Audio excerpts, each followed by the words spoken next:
Hi, everyone. Thank you so much for being here, and I look forward to our discussion. Welcome to Teaching Multilingual Learner and how we can lowering barriers to success for these students.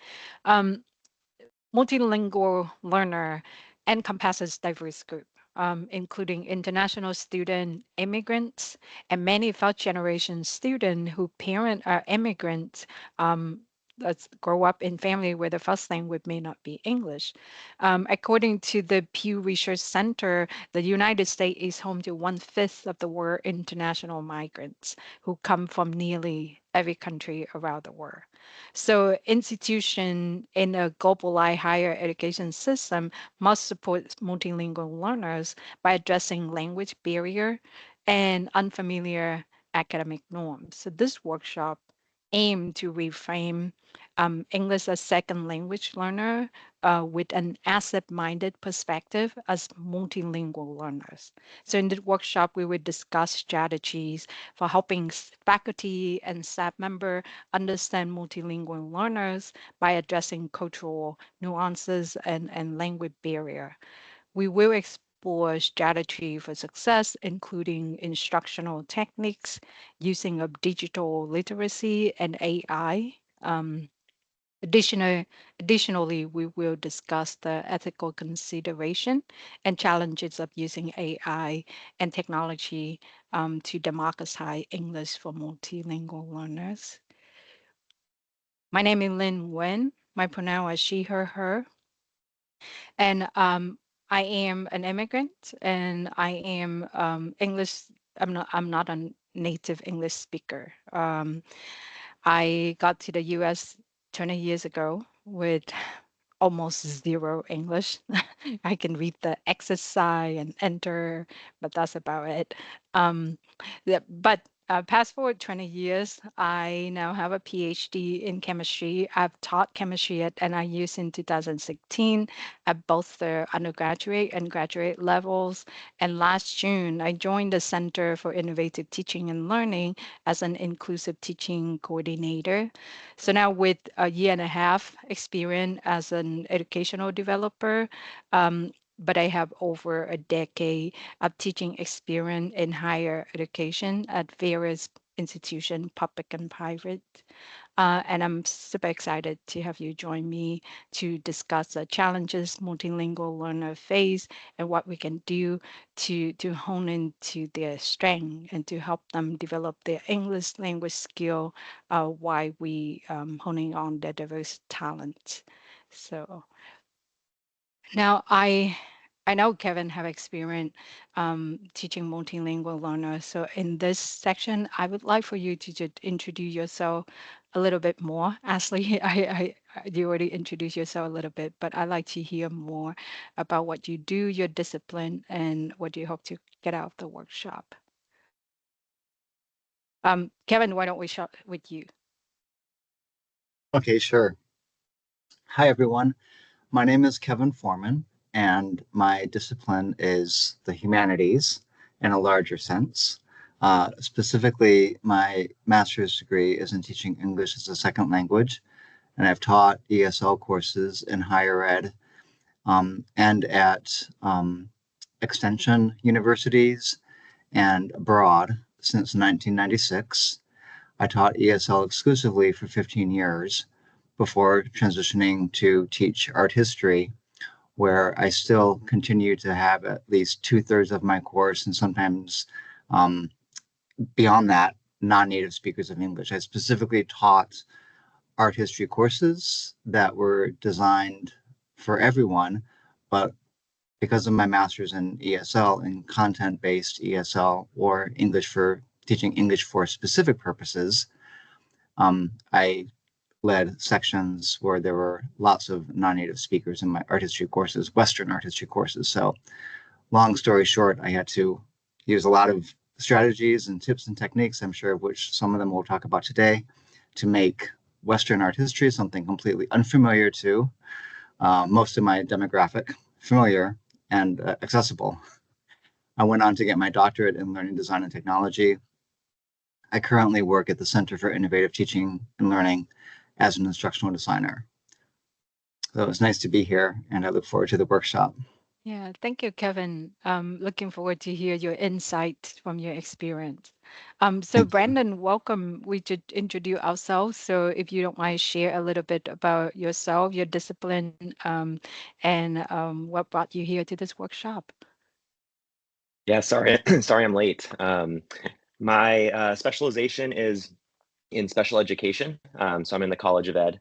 I primarily teach in the master's program for our behavior analysis students. So students who are typically already special education teachers working in the community, but are coming back for a master's degree and want to get a little bit more individualized support for um, I guess students with significant behavioral challenges in schools.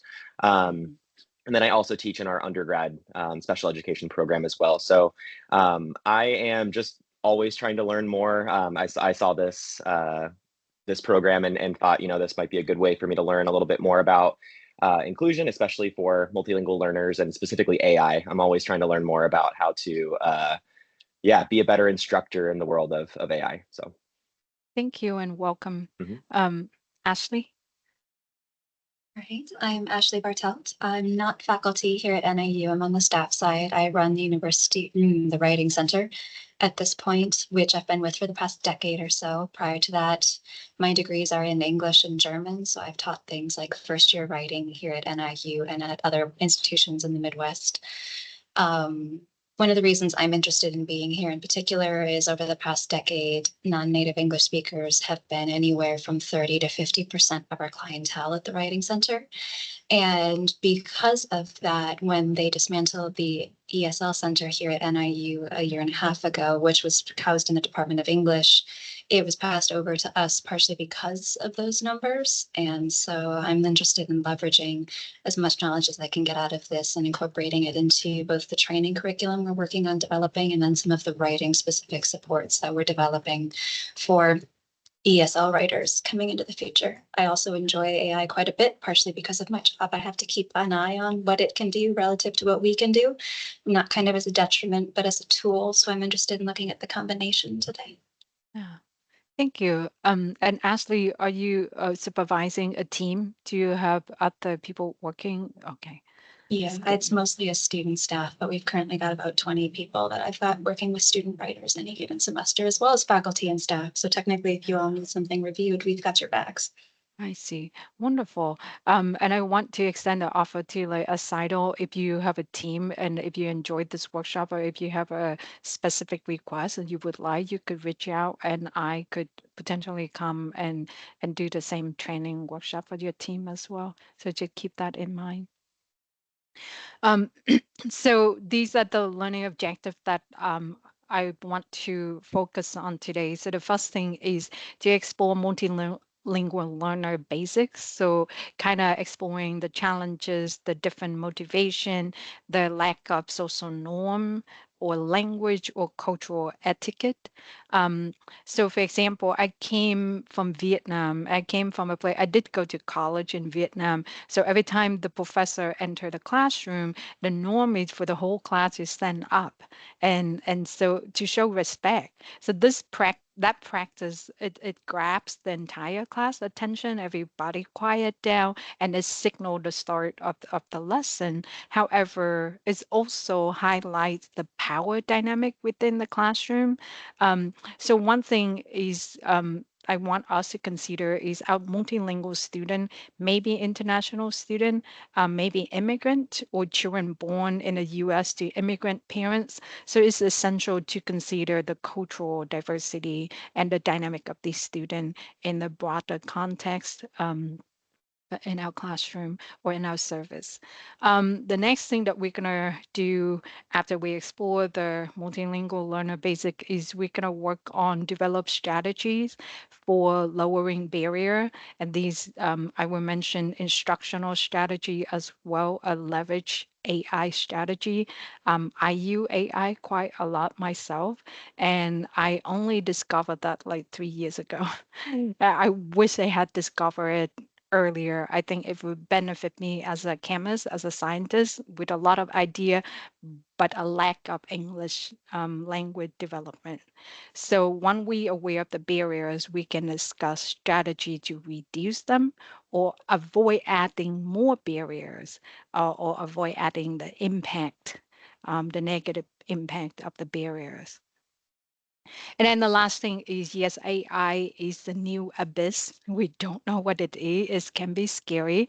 There are critics, there are skeptics, there are optimists about using AI in the classroom. So let's face it, break it down and see what are the concerns and how we can address them. So these are the three things that we're gonna focus on today.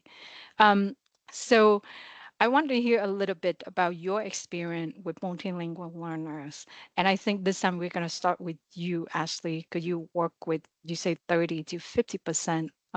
So I have two questions here. One is what your experience with multilingual learner in general, and then the other one is if you teach a class, then what is your experience with multilingual learner in the classroom? So this question probably gonna be for Brandon. But yeah, Ashley, can you share a little bit about your experience with multilingual learners, and maybe were you able to identify some challenges and opportunities there? All right, so specifically with writing, which is where I'm getting most of my engagement, we're usually noticing, as you talked about, things like cultural differences first, which actually informs how writing occurs academically in different countries. So, for instance, plagiarism is culture dependent, and American plagiarism standards are very different from, say, those in Asian countries where there's not as much citation. So we're not usually just working with writers on what they're putting on the page, but how they need to settle into some of what we don't always associate as cultural conventions associated with writing in an academic context.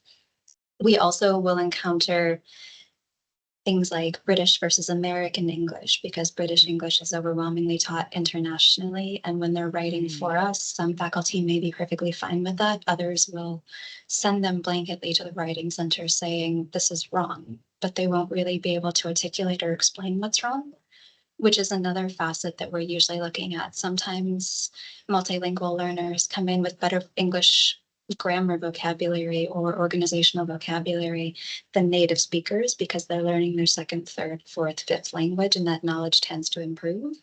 But sometimes they conversely don't have the vocabulary to describe what it is that they're struggling with. And so we tend to do a bit of what I describe these days as triage in order to assess whether or not when they say they're coming in, they usually say grammar or documentation, but it's usually indicative of something larger. So we spend time talking about, is it a plagiarism? Is it a structure? Is it the conventions of writing in that discipline in an American context?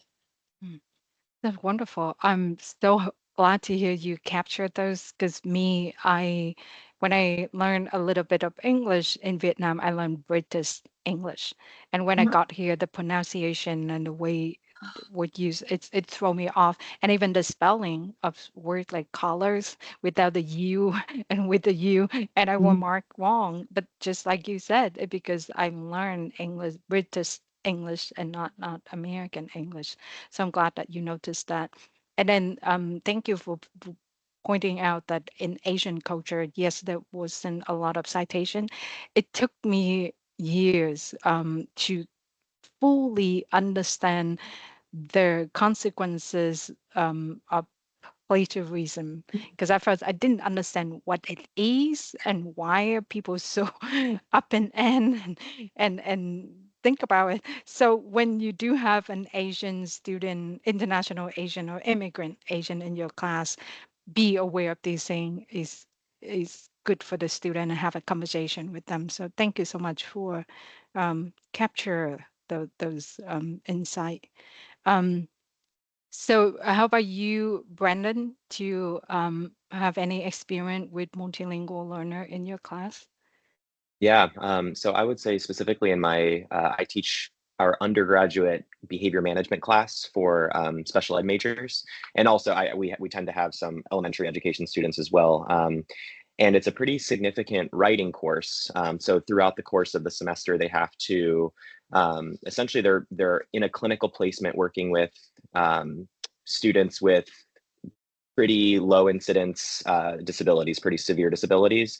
And so they have to essentially work with the student. And then through my class, they're writing essentially a behavior plan for the student. And for a lot of students, that's the very first time they've really had to write an objective kind of technical writing piece. It's a very new a new type of writing for them. And so I work, I mean, even our more native students tend to really struggle with that with this class. It's a really tough class. And so then throw in, a student who English is a second language, it's a lot. It's a lot different than anything they've had to write before. So I I tend to just work individually with students. Like I'll meet with them one-on-one and go over kind of what I see as challenges in their paper, and then I often will recommend the writing center. So Ashley, I'm glad you're here because I tend to take that approach of these are the problems that I address. I think the writing center can help you at least address these specific things, but I would like to know better as an instructor. Is there something better I can do to support these students before they get to you? So that's kind of my thoughts. See, I love the way you leverage the different services on campus because that one of Mhm. the strategy to help student, which is exactly what you're doing, is to send them to the writing center, Yeah. work with them in your capacity, but then send them to get extra help. So thank you for doing that. Kevin, would you like to share some of your experiences? Sure. I noticed when working with my non-native speakers of English, in writing, so in a couple of different contexts, but the bottom line is American writing tends to be very direct. We say the point right away, and then we get there and we support it. And that's atypical actually for my student demographic who are much more used to writing around the point and kind of circling around the point, never really saying what the point is, but we're kind of getting it. And I'm inferring, the reader's inferring a lot. And so, I found that to play out in every discipline that I taught. And so, working with my international students who were studying art and design across the field, um, that played out in my art history courses. Of course, it was heavy writing. It satisfied the general education outcome for writing at my university. And so there was heavy writing, and it was art history, and it was Western art history. And so they had a lot of challenges just kind of trying to get right to the point and move away from a 5 point or 5 paragraph kind of format with everything. It doesn't fit into that 5 paragraph format. So lots of writing challenges there, but lots of successes I found out over the years as well. So Yeah. Thank you for sharing that. And I'm glad you point that out. It's not only just in writing, it's in verbal communication too. Because when I was growing up in Vietnam, one of the Southeast Asia country, it's an art, like being direct and being rude. So we learn to speak around like five different things without going directly at the point.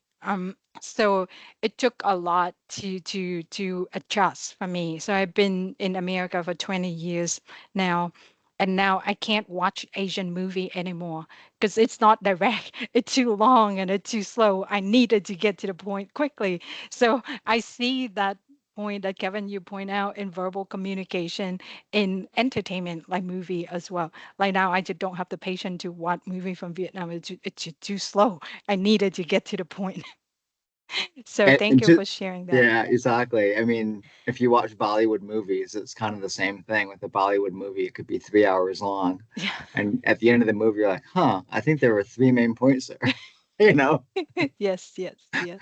So those wonderful insight. Thank you so much for sharing. So you all from your experience aware of that. So I'm going to go through this pretty quickly. So many multilingual student as also first generation student or first generation attending college in America.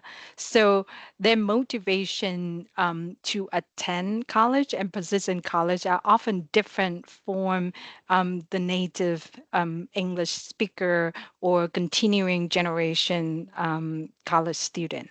So this slide provide a brief compare and contrast of the different motivation that drive our first generation student to attend and complete their degree. So the first thing is social mobility. Many first generation students or multilingual students see a college degree as a path toward upward social mobility. And their family view it that way too. So they offer view education as a mean to break the cycle of poverty or economic hardship and provide a better life for themselves and their family. Um, why for continuing generation student having a career stability um, is more of a motivation. So they're more motivated by opportunity for career advancement and prestige and personal fulfillment. Um, and you can see that in multilingual or immigrant student, we don't do art. We don't do history of art. I'm sorry. We have to do major that gonna allow us to have a good paying job to support our family, particularly with the parents. Sometimes they come here, they were doctors in Vietnam, but when they get to the US because of the language barrier and they need to be able to make money quickly so that they can support their kids going to school, you find like some of your nail stylists at the nail salon, they could be teacher and doctor in Vietnam before they get to the US. The second thing that I want to talk about is the career stability. So for first generation student, there's a strong focus on achieving stable and well-paying career. This is, yeah, I would just tell you the story about this point. So often it's gonna be in convocational oriented field, which they perceive as secure, like healthcare, engineering, and business. So they're less likely to pursue humanity, fine art, um, or sometimes even sciences because they don't understand. I didn't understand what a PhD chemistry would allow me. The possibility that it would allow me, I did not know that. So meanwhile, for continuing generation student with more exposure to higher education and the broader social network, these students might be more inclined to explore various academic interests and career paths, including those that align with personal passion rather than just purely economic factor. And the last thing I want to mention is the pioneering spirit. So first gen student, a lot of them are multilingual student. They are trailblazer in their family, in their community, and they set an example for sibling or younger relative. Why some continuing generation student may feel motivated by the desire to uphold family tradition and expectation, continue the legacy of higher education within the family. So these different expectations come with different level of stress and anxiety, but they also provide the determination and the drive to persist in college. So it's just something that I experience myself, and we have study research that document those challenges, the different challenges that different students face. So understanding social norm, Ashley share a lot of good insight about social norm with us today. So I want to refocus on the classroom dynamic a little bit more. So American culture tend to favor informality. Like even some professor prefer to be called by their first name. For me, with my identity and my accented English, I usually require or request that my student call me by Dr. Wen. But my colleagues can be very informal and have their student call him Tim. And I just can never allow my student to do that. When they're done with my course, it's a different story. But when in my course, it's Dr. Wen. So students from other culture may be surprised by the casual dress code. I have a colleague who wear t-shirt and short to teach. I always have to throw on my blazer to kind of um, to incentivize respect. So I have to dress in certain way. So the relaxed atmosphere in classroom and first name basis with professor casual dress code. That's can be very strange to some of our multilingual learners. In some cultures, students may not be encouraged to question or interact openly with professor, where in other culture, active participation and debate as expected. So multilingual learner might find it hard to adapt to the expectation without understanding of the cultural differences. Um, the interpersonal relationship. So social norms about how to greet, interact, or approach classmate and faculty might be different depend on where you come from. So American often values straightforward, direct, like Kevin mentioned. Um, this can be jarring for students from culture where indirect communication, saving face, showing deference are more important. Um, so direct feedback um, can be seen as criticism, um, but at the same time, it's very common in American education to give your student direct feedback.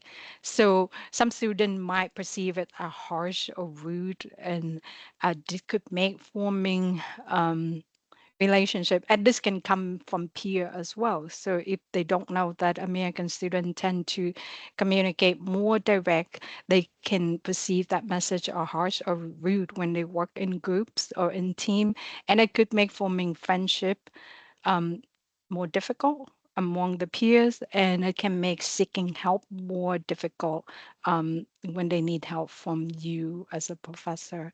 So just something to be aware. Campus life, understanding what behavior are acceptable during social event in dormitory or in group work setting may also be challenging for multilingual learner. For example, norms about personal space, eye contact, or casual conversation, this can vary widely across cultures. So, American culture emphasizes individualism, meaning students are expected to be self reliant, assert their opinion, and take responsibility for their success. In contrast, some other culture may emphasize community, collective responsibility, collective intelligence, which can make the American approach seem isolating. So, personal boundaries also poses some challenges here. In American culture, there's a strong emphasis on personal space and privacy, and this can be very confusing for students from different culture where communal living and close interpersonal interaction as the norm. Um, when I first get to the U.S., and when I married to a Canadian-born American, I feel like this really speak to us. Like I need community, I need collective intelligence, I need collective strength. Um, but I find it challenging because my husband is the opposite. Everything just very lonely, to be honest. But it took us a while to figure things out. But it's good to be aware of these differences. The last thing kind of bring everything together, cultural differences. So in the US, this country is so diverse, and students may encounter a wide variety of cultural backgrounds, different cultural background. So while this is enriching, it can also be confusing as students navigate different social norm and cultural expectation in the broader American context. So the American focus on networking and self-promotion can be very unfamiliar. Students are often expected to build relationship with professor, peers, and professional, which may feel unnatural for those who come from culture that place less emphasis on personal branding and networking. And to this day, it still hurt me because I come from a culture where you're not supposed to self-promote. It's like you're supposed to do the best you can, do everything that you can selflessly so that somebody would notice you. And so I come from a place where scholarship were given merit-based scholarship were given to me based on the grading. So there's like the top 3 people in this class get scholarship. And it blew my mind away that in the US, you have to apply for scholarship. You have to talk about how good you are, how deserving you are to get the scholarship. And it hurt me because I it's just weird. It bizarre to me, and I didn't understand it. I didn't have a mentor who walked me through it. So I only started applying for scholarship at the last year in my undergraduate degree, and I got it. But it was a struggle to self-promoting myself, and I missed out on so many opportunity because I will qualify for so many things with a 4.0 GPA and a lot of service, but I didn't know that I have to apply for it. I keep waiting for somebody to notice me and give me the scholarship, and that didn't happen. So that's something to consider. Um, so English language proficiency. So academic language. Or the language of instruction. So a lot of the time in higher education, and depend on your courses you teach, it's going to include complex vocabulary, idiomatic expression, and specific jargon, which can be overwhelming. So this is particularly challenging during lectures when reading academic papers or when writing complex essay. um, Speaking and listening skill is another challenge when it comes to participation, right? So participating in discussion, asking question in class, or even casual conversation can be intimidating. Misunderstanding due to accented pace of speech or unfamiliar slang are very common. Um, Writing skill. Writing in an academic style is difficult. Writing in English is difficult for non-natives English speaker, and then writing it in academic style even more challenging, right? So multilingual learner might struggle with grammar, syntax, organizing their thought coherently in a new language, and then a lot of the time, because they so focus on grammar and syntax and organizing their thought, they completely ignore the tone. And I did that. So sometimes my email come across like abrasive, rude. But I was just trying to focusing on the grammar, the comma, the period, the syntax. So this is where AI helped me. Like I would write out what I want. I would feed it through Grammarly, and I'm going to talk a little bit about Grammarly. And I always say, check my tone. And it would tell me that you sound very angry or you sound very assertive. And that's when I was like, make it more friendly. And so they would take what I wrote and then they just make it more friendly. And so that's something that I learned in the last 2 years, and it really helped me with my communication, especially the tone detector. And then social justice language. So topics such as race, gender, sexuality, and social justice is more prominent in American discourse than where I come from. And it's not a bad thing because where I come from, if you if you're not the norm, like you basically just being ignored. So like people don't really harass you, but you also can't demand to be treated equal either. You just like, okay, you're different, and that's it. So it's less prominent than in America where we have activists and we have the haters, I guess. So like it's more of the discourse. So understanding and engaging with these discussion can be challenging for people from come from different culture. Um, Especially if they're not openly discussed with the student home culture. So that's something to be considered. Because I have colleagues who from Asia and they live here for 20 years or so, but they so focusing on their content expertise, they completely miss out on like the social justice issues. So they miss out on LGBTQ plus, right, undocumented student online, like they just completely miss out. And And so that's something to be considered when you're dealing with a multilingual learner, particularly immigrant or international student. Um, the cultural etiquette.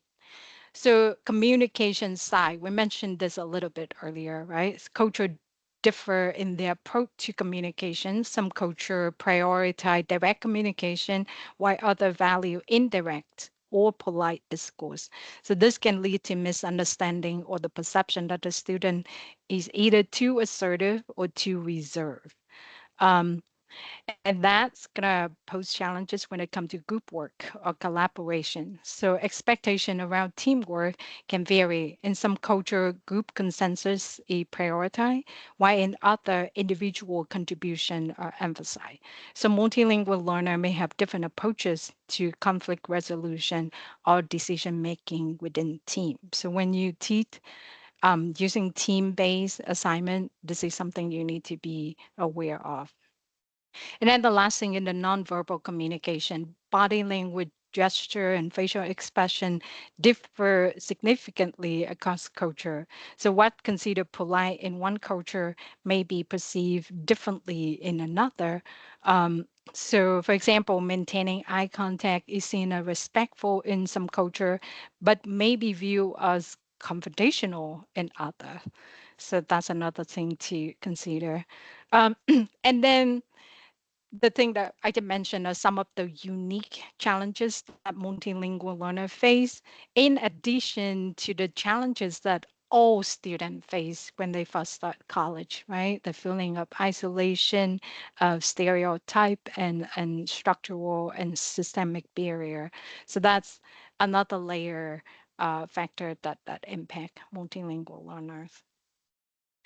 Um, So now that we identify the challenges multilingual students face on college campuses and in the classroom, let's discuss some strategy to reduce these barriers. This strategy includes, like I say, instructional strategy, improve access to the curriculum, how to leverage AI, and creating a support system. And the leverage AI, we also have to be aware of the potential issue and concern that come with it. So instructional strategy, the first thing is increase awareness of language proficiency, right? So have you being here is the first step. I hope that you gain more awareness on some of the things that I share from my personal experience. Um, so training and workshop like this can help professor, instructor, writing center director recognize the importance of understanding the challenges faced by your multilingual student in developing English language skill and cultural ethic. And actually, your center probably help a lot of international faculty as well if they know to use your service. Um, so, so Professor service provider should familiar yourself with cultural language level of their client, because I know your client could be student or faculty, and also understand their academic background. So when you're aware of your client English proficiency, you can adjust your speech rate, your pronunciation to better support English language learner. Um, and then it's important to remember that not all English language learner have the same level of English skill a native speaker, or even if they have achieved acceptable test score for admission. A lot of the time, the score may based on writing and not so much on verbal communication. So this awareness would enable you, a professor, to modify your communication style effectively and to better comprehend lecture and participate in discussion. Um, Provide clearer instruction, clear written instruction. An example for assignment are helpful to all students, but especially helpful to multilingual learner. The lack of written direction and example for assignment contribute to the student difficulty in understanding what asked of them, and it's crucial for student success for professor to be mindful and providing necessary material ahead of time. if you can, such a lecture note assignment prompt to help English language learner prepare and engage more effectively in class. I suffer from this. And I didn't have the knowledge or the skill or the understanding to come to my professor and say, please, like, give us assignment in writing. Because when they just saying it, I would try to write it down as fast as I can, but that was 20 years ago. I didn't have a smartphone. I didn't have a way to record it. And I remember there was one professor I asked if I could record, and he was like, no, you cannot record me. And I was trying to explain, I'm not trying to get you in trouble. You just speak too fast. I need something to help me be able to listen to it again. So that would be for the pandemic where we couldn't record anything or when people feel weird about it. Now there's a lot of recording lecture notes or lecture being recorded, so that's good. Provide lecture material in advance also help. Um, it's come back to the same thing, provide written instruction. So provide lecture material in advance if you can. And then the last thing is pay attention to your language use. So if you could be mindful of your own language use in a classroom, observing the classroom dynamic, considering perspective of non-native English speaker, you yourself can identify potential barrier in your own classroom, and then you can adjust your communication style to better support your multilingual learner. Improve access to curriculum. So reflecting on classroom dynamic. So as a professor, instructor of the class, if you pay closer attention to your language use and the dynamic in your classroom by observing this classroom from an outsider perspective and aiming to understand the challenges faced by non-English speaker, instructor can adjust teaching strategy accordingly. So genuine conversation with student is still the best way. It would help you understand and adopt a more reflective and responsive teaching approach, and ultimately can enhance the learning experience for your multilingual learner in your classroom. um, Encouraging interaction and foster relationship with classmate. Multilingual learner need you to encourage them to build relationship with both native English speaker and other English language learner. So establishing the connection can provide valuable support and enhance social integration and facilitate language practice. But a lot of the time, multilingual learner, they're intimidated, they're shy, they don't know. So if you could tell them and encourage them to interact and form relationship and point out to them all the benefit that they can gain from that, that would be super helpful. And then you can also create opportunity for meaningful group work and discussion that you design it to ensure that the English language learner can engage with their peer in a supportive environment. So this can be purposeful, meaningful pairing of um, English learner, English language learner. I'm just gonna say ELL for now, with cooperative native speakers. So with native speaker who have the desire to learn more about their friend, their culture, their background, their language. That's why I use the word cooperative native speaker. Because if they don't have that mindset and you force them to help a friend, they will not help. It will not be a good relationship, and it will not be good in your classroom. Encourage proactive engagement. So similar to encouraging interaction with the peer, you should encourage multilingual learner to come to you, to make themselves known to you, and to seek clarification on course requirement, on assignment. Tell them that if you need me to do things in writing, let me know. But I think proactive encouragement would really help these English language learners to come to you if they need help. And then the last thing, inclusive teaching practice. To me, inclusive teaching practice really come down to compassionate and effective teaching practices. It usually going to benefit all students. And when you do that, it's going to particularly benefits the English learner in your classroom. Um, And then inclusive teaching practice focusing on student success too. So it will benefit all students and disproportionately benefits your multilingual learner. All right, so those are some strategy on improve access to the curriculum. I'm gonna pause real quick and see, have you used some of this, and or if you use something else, what does it look like for you to improve access to curriculum in your classroom?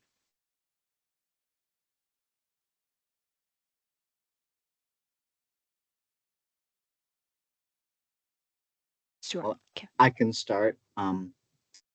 So yes, I have used some of these strategies, but there's a few things that you've said that are really important and benefit all learners. And I'll start first of all with the whole group work thing, um, because that's often one thing educators, teachers will say, "Oh, group work never works well for me, and I don't do it anymore."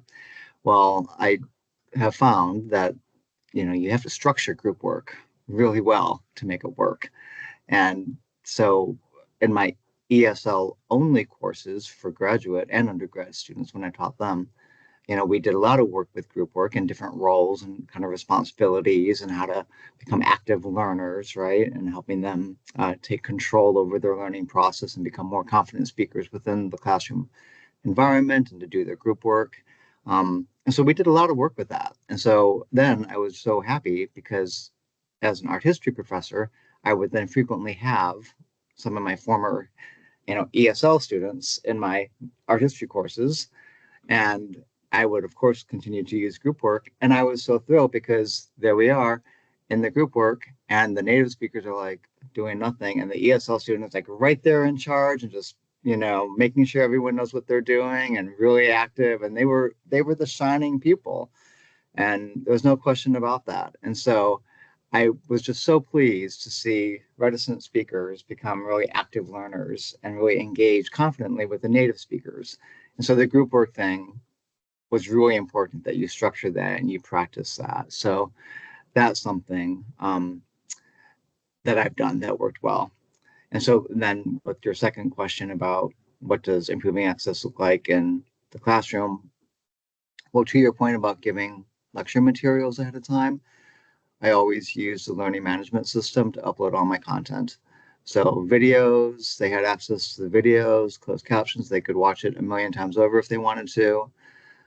Lecture notes, reduced form, not everything, but just reduced form. So they could fill out some things like cloze exercises, if you will. They could listen to lectures online at their own time and fill out little worksheets. Yeah. Um, and this is stuff that I did in the classroom, but they could do it on their own time as well. Yeah. So those are things. Yeah. Thank you so much for sharing. I want to make sure I get to you in just a moment. We the AI part in next, and both of you mentioned you want to go over that, so I'm gonna put a lot of time in there. But go ahead, Ashley.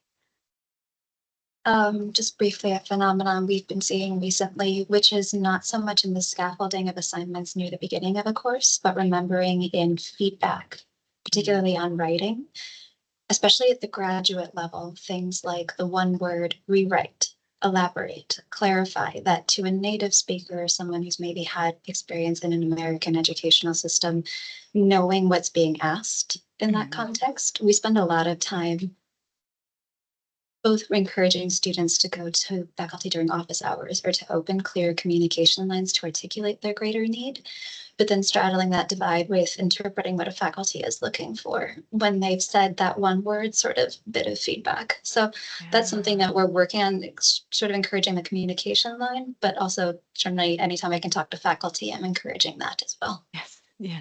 Thank you for sharing that. Yeah, it's it's like a dance, right? You need both partner to work together. So yeah, you can help the student, but at the same time, you also need faculty to help student as well. All right, so now I'm gonna move to leveraging AI. So the top four are the one that I use frequently, almost every day, and I go into explaining what they do and how they're different from one another. And then I'm gonna mention what they write for and what they outside as well. So Grammarly is the writing AI. It's a tool. It's not just AI. It have a AI function, but it's the tool that I use the most, and I as an educational developer, I think this writing aid is really helpful. So they help with grammar check, spelling, and tone. The tone is the one that I find very beneficial for non-native English speaker like me. So the premium version offer additional feature like suggestion for simplifying text, providing synonym, or to creating more impactful writing. Um, but the free version can do tone detection, check grammar and spelling. And I know that if you have not played with Grammarly, I strongly recommend it that you play with it to see what it can do.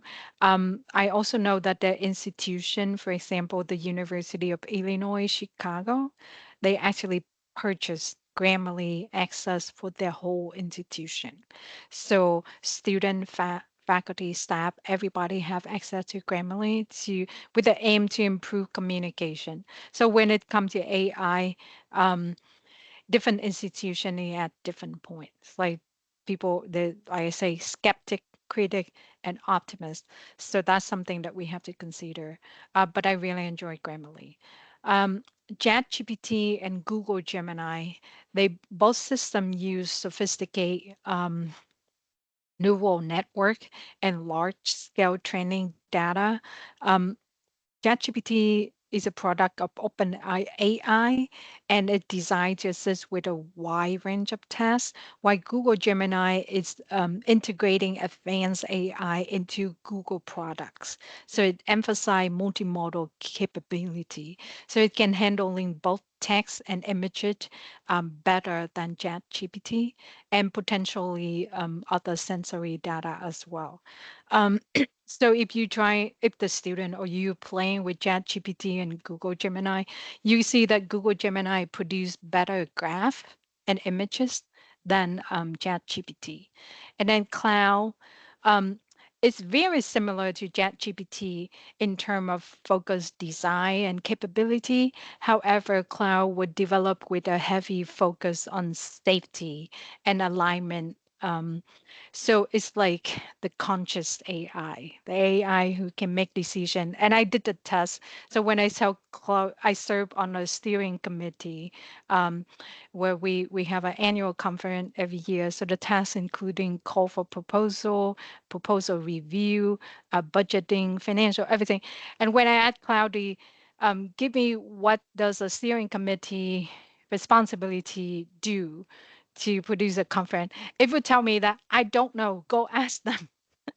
But then that's something that Google Gemini was like, oh, here's the responsibility. And they were pretty accurate, about 90% accurate. So when you play with these AI, you're going to see what they can do and what they can't do. Um, Rightful is a tool that turn information into academic communication. So you would write something, just information, and then you say, make it sound academic. And then it would transform into very sophisticated academic writing for you. Um, and then Elsa is an interactive AI-based voice tool that help with pronunciation. So it's for speaking. It's a speaking tool. And I will share the slide with all of you so that you can have and you can go play with these tools if you want. So this slide, I break down the different things that they can do as a compare and contrast.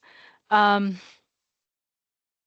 um, Tone detection is a tool that I really enjoy in Grammarly, and I think it's helped many multilingual learner. Google Gemini multimodal capability is better than ChatGPT, and then Cloudy is constitutional AI, so it's focusing on doing the right thing. It's AI that can make ethical decision for itself, and that itself have some concern. But these are the differences between these main four AI tool that I use. And then creating a supportive system is really what our student need, our multilingual student need. So fostering a supportive environment, have conversation with them if you can, to create how can we help you achieve the learning objective for this course, how can we help you successful in this course. So create a more inclusive and supportive learning environment for your student, promoting a sense of belonging, social and economic integration for your student. You can do that through language support services, um, cultural orientation program. We have a lot going on campus. You can encourage your English language learner to attend to learn more about the social norm, the academic expectation, the cultural etiquette, um, and other thing. Mentoring program. If you could pair a multilingual learner with a peer or a mentor who can provide guidance and support, that'd be great. And then lastly, counseling mentoring service is very new to me. I come from a culture where we didn't use it. We go to our parent, grandparent, the elderly in the village, and things like that. So mention it to your student and let them know if they need help. The help out there. Um, some concern with AI that I put here, like we don't want students to be over reliant on AI tool, right? So it's reduced human interaction. It's good limited critical thinking, and then there's an issue with accessibility and equity, the cost barrier, um, and other thing.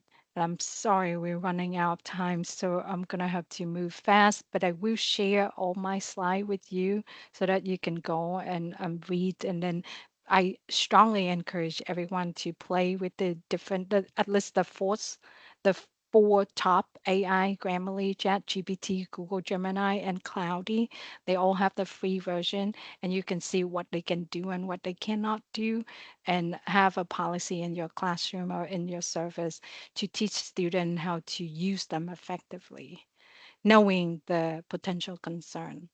Um, so to address the concern, we could potentially have human AI collaboration. Like if you are a fan of Star Trek, you see Captain Picard and the robot, right? So that kind of human AI collaboration is something that we want.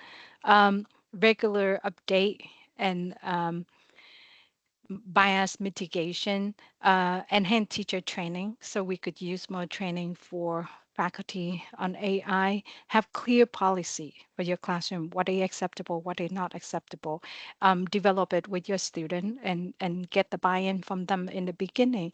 Like if I'm gonna allow you to use AI, here's the potential concern, and here's what I can tolerate, here's what I cannot tolerate, and things like that.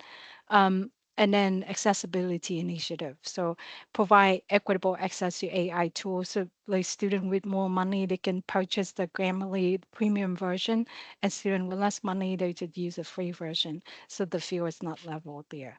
That's something to concern. Um, one last minute, any takeaway? The last slide I have is the resources that I use to build this and my contact information. I hope you learned something new today here. And like I say, I will send the link to the record of the session and a copy of my slide so that you can review it for your reference. Thank you very much. You're welcome. Thank you for being here, and enjoy the rest of your day. Thank you. Have a good break. Yeah, you too. Thank you. This is Good to meet you, wonderful. Thank Brandon. you.